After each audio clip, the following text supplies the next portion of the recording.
Ustadz, akhir-akhir ini banyak berita tentang ISIS. Ya, ya. Bagaimana tentang khilafah mereka itu, apa benar? Kita lihat memang benar ISIS sekarang mulai muncul dan menarik perhatian masyarakat. Ya. Ada yang menolak dan tidak sedikit pula yang tertarik. Banyak pemuda-pemuda Islam yang giroh Islamnya tinggi tertarik dengan mereka dan menganggap bahwasanya apa yang telah mereka lakukan adalah suatu kebenaran, merupakan jihad yang sesuai dengan Al-Quran dan Sunnah. Namun kalau kita berbicara tentang mereka, tentunya kita tidak berbicara dengan perasaan, tapi kita harus berbicara dengan dalil, baik Al-Quran maupun Sunnah, dengan praktek para salafus saleh. Karena kita menimbang kebenaran bukan dengan perasaan, tapi dengan dalil. Kita perhatikan khilafah yang mereka bentuk, ya, tentunya jauh daripada khilafah yang Islami yang telah digariskan oleh Nabi SAW dan para sahabatnya. Ya. Lihat cara mereka membuat khalifah. Apakah khilafah itu dibentuk dengan berkumpulnya 200 orang atau 1000 orang? Kemudian misalnya kita 1000 pemuda, kemudian saya bilang kamu jadi khalifah ya, saya baiat. Apakah caranya seperti itu? Kalau cara membuat khalifah seperti itu akan bermunculan banyak-banyak khalifah di dunia ini. Tidak seperti itu. Kemudian namun pembentukan khalifah itu tentunya dengan musyawarah kaum muslimin, ya, harus dipilih orang-orang yang berakal, orang-orang yang ulama, kemudian bermusyawarah kalau memang ingin membentuk khilafah dunia tingkat kaum muslimin yang ada seluruh dunia. Sementara Akhi Lukman, kira-kira jumlah kaum muslimin di dunia jumlahnya berapa? Jumlahnya banyak, mungkin miliaran. Ya. Apakah diwakili dengan hanya 1000 orang, 2000 orang, kemudian dia sebagai khalifah yang milih cuma 2000 orang tersebut, yang lainnya kemana? Apa nggak dianggap? Ya. Makanya cara pembentukan khalifah tersebut keliru. Beda dengan di zaman Abu Bakar radhiyallahu taala anhu. Pemimpin ISIS tatkala dia berkhutbah, dia pernah mengatakan Aqatullitu walastu bi khairikum. Aku telah diangkat dan aku bukan yang terbaik di antara kalian. Ini perkataan yang diucapkan oleh Abu Bakar radhiyallahu taala anhu tatkala diangkat sebagai khalifah. Lihat Abu Bakar tatkala diangkat sebagai khalifah, disepakati dipilih oleh banyak sahabat yang mewakili Islam tatkala itu. Adapun ISIS yang cuma 1000 orang atau taruhlah 2000 orang, cuma berapa ribu orang, apakah mewakili seluruh kaum muslimin yang ada di alam semesta ini? Tentunya tidak mewakili. Itu yang saya lihat tentang masalah kekhilafan mereka. Kemudian juga namanya khilafah, ya, kita lihat dari sisi wilayah. Wilayah apa yang mereka miliki? Ya, mereka tidak memiliki wilayah. Nabi SAW tatkala masih di Mekah tidak membangun negara Islam. Kapan Nabi membangun negara Islam? Tatkala beliau sudah di Madinah, baru kemudian memiliki wilayah, baru kemudian beliau diangkatlah sebagai pemimpin kaum muslimin, khalifah kaum muslimin, karena sudah ada wilayah. Sementara ISIS apa wilayahnya? Tidak ada. Sementara dia menamakan negaranya dengan negara Islam dan negara Islam di Irak dan negeri Syam. Sementara di Irak mungkin cuma waktu itu cuma berapa ratus orang, di Syam berapa ratus orang atau berapa ribu orang. Apakah sudah dikatakan sebagai negara? Ya ini tentu tidak benar seperti ini. Kalau dia sudah memiliki kekuasaan, baru bolehlah dia angkat dirinya sebagai pemimpin negara tersebut. Ini negaranya belum ada, sudah dianggap sebagai pemimpin negara Irak dan Syam. Ini ya tentunya tidak benar.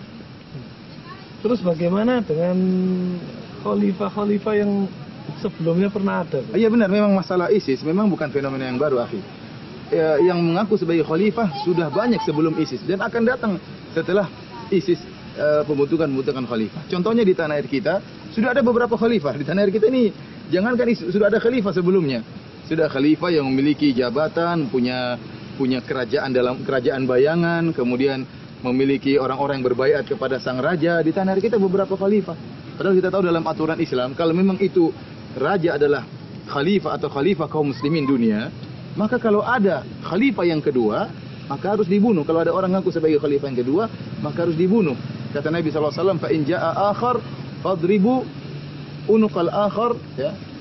Maka jika telah datang ada orang yang kedua ngaku sebagai khalifah setelah ada khalifah yang pertama, maka Rasulullah SAW suruh membunuh yang kedua. Bahkan dalam riwayat kata Nabi SAW, kainan mangkana, siapapun dia harus dibunuh. Sekarang kita tanya kepada misalnya ISIS, kita sampaikan kepada mereka sudah ada khalifah di Indonesia, sudah bertahun-tahun, ya, khalifah bayangan, kita tidak perlu menyebutkan, tapi ada di tanah air kita.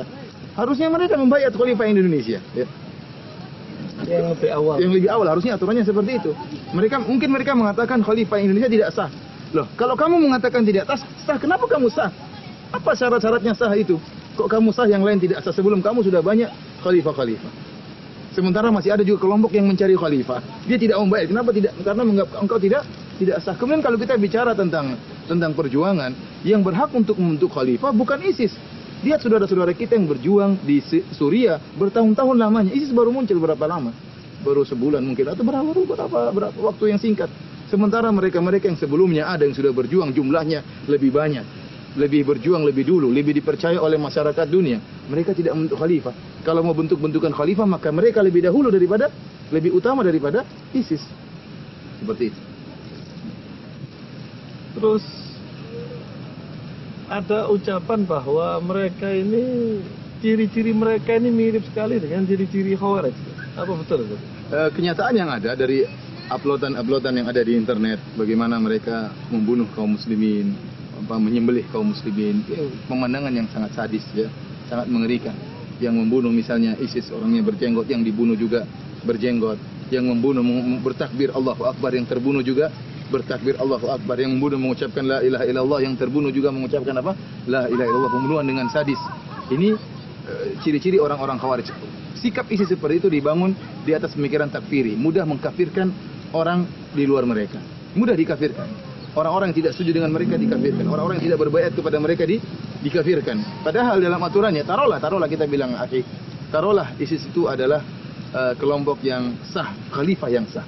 Maka tidak mesti kalau ada orang menolak baiat lantas menjadi kafir, tidak ada dalilnya. Rasulullah SAW memang benar dalam hadisnya menyatakan, man mata wa laisa ala unuqihi bai'ah famata famitatan jahiliyah. Barang siapa yang meninggal sementara tidak ada di pundaknya baiat, maka dia mati dalam kondisi mati jahiliyah. Para ulama telah menjelaskan, Ibnu Hajar, kemudian An-Nawawi, As-Suyuti, dan ulama-ulama Islam telah menjelaskan maksudnya orang yang tidak berbaiat atau keluar dari baiat seorang khalifah kemudian meninggalnya mati jahiliyah, bukan mati kafir, tetapi matinya seperti mati orang jahiliyah. Kan ini adalah bentuk tasbih, penyamaan. Karena mitatan itu masdar yang menunjukkan bentuk matinya seperti mati orang jahiliyah. Maksudnya orang-orang jahiliyah dahulu mereka meninggal dalam keadaan fawdha, dalam keadaan tanpa memiliki imam, ya amburadul, kehidupan mereka tidak terikat dengan keimamahan. Jadi bukan berarti orang yang meninggal dalam keadaan tidak baiat kemudian apa? Kafir.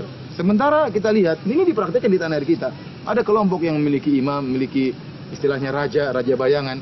Kalau ada yang keluar dari kelompok mereka dikatakan kafir, dikatakan murtad. Kenapa? Meninggal atau tidak punya baiat, tidak punya imam, maka dikafirkan. Itulah sama sekarang diperhatikan oleh ISIS, sehingga mereka mudah mengkafirkan para mujahidin yang ada, yang orang-orang yang berjuang di negeri Syam, ya, karena tidak setuju dengan mereka, tidak membaiat imam mereka, maka kemudian dikafirkan dengan mudahnya, kemudian disembelih dengan mudahnya. Ya akhi, kalau yang disembelih misalnya pezina saja kita tidak terima. Orang zina ya, caranya bukan dengan disembelih. Apalagi yang disembelih adalah orang yang multazim, yang berjihad di jalan Allah Subhanahu wa taala, yang berjuang untuk membela agama Islam, kemudian disembelih dengan begitu mudahnya. Allah Subhanahu wa taala, Rasulullah sallallahu alaihi wasallam bersabda, la zawalu dunya ahwanu indallah min qatl rajul muslim. Hilangnya dunia ini dengan seisinya lebih ringan di sisi Allah Subhanahu wa taala daripada terbunuhnya seorang muslim. Bagaimana jika muslim tersebut adalah orang yang berjihad di jalan Allah Subhanahu wa taala? Bagaimana muslim tersebut adalah orang yang senantiasa berzikir kepada Allah Subhanahu wa taala, kemudian disembelih, kemudian dibanggakan, diupload di internet? Maka ini tidak dilakukan kecuali orang-orang yang memiliki pemahaman takfiri yang luar biasa, kebablasan.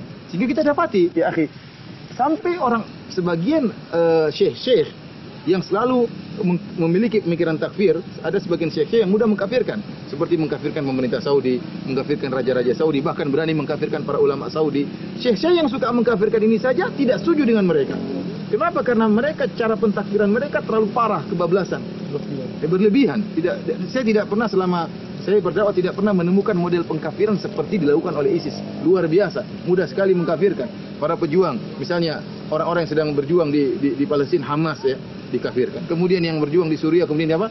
Dikafirkan. Sampai sebagian orang-orang yang memiliki pemikiran takfir pun dikafirkan oleh mereka. Ini saja sudah mengkafirkan, masih dikafirkan juga oleh mereka. Maka apa namanya, pemikiran takfiri mereka benar-benar apa? Berlebihan. Yang aneh, kalau mereka benar-benar adalah mujahidin yang sejati, hendaknya mereka berperang dengan orang-orang kafir yang sesungguhnya. Ya, silakan berperang misalnya melawan Bashar Assad di Suriah sampai di titik darah penghabisan, itulah jihad yang sejati. Atau mereka berperang melawan orang-orang Yahudi sampai titik darah penghabisan, itulah jihad yang sejati. Tetapi sebaliknya, sebagian dalam hadis disebutkan ciri-ciri Khawarij, yaqtuluna ahlal Islam wa yad'una ahlal authan. Di antara ciri-ciri Khawarij Rasulullah SAW sebutkan mereka memerangi dan membunuh orang-orang Islam dan mereka membiarkan para penyembah berhala. Ini yang kita lihat, yang kita sedihkan. Mereka kemudian memerangi, membunuh kaum muslimin, ya. Mereka mengatakan orang-orang yang murtad yang lebih dahulu untuk dibunuh. Ini menunjukkan pengkafiran mereka yang luar biasa. Dianggap orang-orang di luar mereka murtad untuk berhak untuk apa? Dibunuh. Ya, sementara mereka meninggalkan orang-orang Yahudi tidak diperangi dan yang lainnya. Kemudian di antara yang disebutkan oleh sebagian para asatidzah yang mereka terjun langsung ke Suriah, ke Irak, dan mereka menyebutkan bahwasanya ISIS tatkala mengupload perbuatan mereka mengesankan bahwasanya mereka yang telah berjasa selama ini dalam peperangan, ya, sehingga terlalaikanlah jasa-jasa para pejuang sebelumnya. Sekarang kita katakan mereka datang muncul baru beberapa bulan, mungkin sebulan atau 2 bulan paling lama. Sementara para pejuang yang ada di Suriah sudah bertahun-tahun lamanya, ya. Apakah mereka tidak dianggap? Demikian juga di Irak, para pejuang sudah banyak sebelumnya. Jumlah ISIS cuma sedikit, namun seakan-akan yang tampil di publik seakan-akan mereka yang berjasa, seakan-akan mereka yang berjuang. Ini adalah pendustaan terhadap publik, pendustaan terhadap masyarakat. Apa sebab mereka ini begitu sadis? Iya, memang sebenarnya kesadisan mereka itu dibangun di atas pemikiran.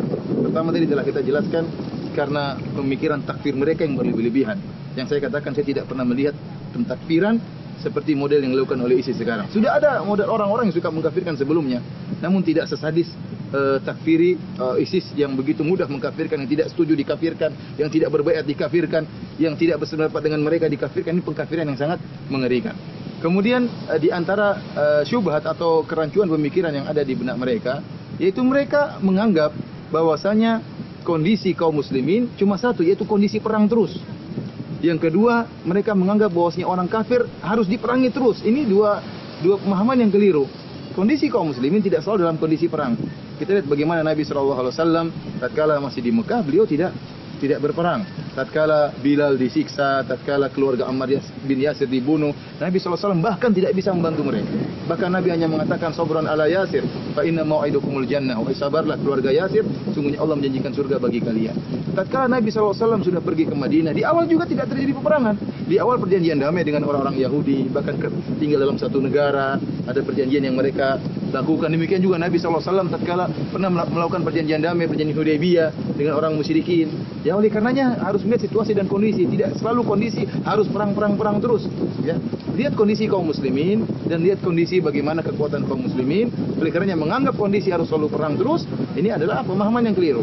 Demikian juga memahami bahwasanya orang kafir semuanya harus dibunuh. Ini juga di antara kerancuan pemikiran yang dialami oleh mereka.